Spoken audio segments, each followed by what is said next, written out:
Dennis, thank you. About 2 hours ago, DFW Hospital Council gave us an update, and they said they've got 267 patients in Trauma Service E, and what that means to you is basically most of the metro area, those people are all in the hospital with COVID right now, and that happens to be the highest number in over 2 months. Our Brooke Rogers putting that in perspective for you.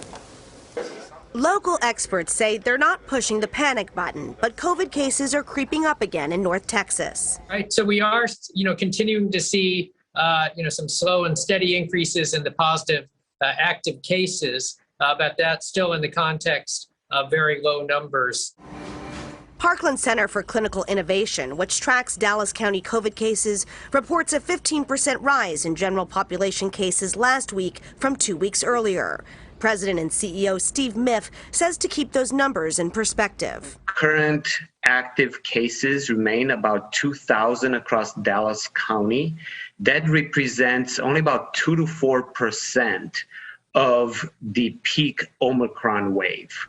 But he says that's 3 to 4 times what we saw in March. He says emergency department visits are also up, but it's not translating to a huge spike in hospitalizations. The hospitalizations across Dallas County remain low, only about 70 or so COVID-19 patients in the hospital. Emergency physician Glenn Hardesty says he sees the same. My observations, I haven't seen a bunch of patients that are requiring admission. It seems to be not what we had experienced previously in the emergency department. Experts say Memorial Day festivities could lead to a continued climb in cases, but they say the data show that the vaccinations are working, and they encourage those who have not yet been boosted to do so if eligible.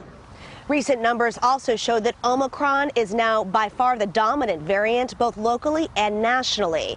And subvariant BA2 now represents more than 90% of cases here.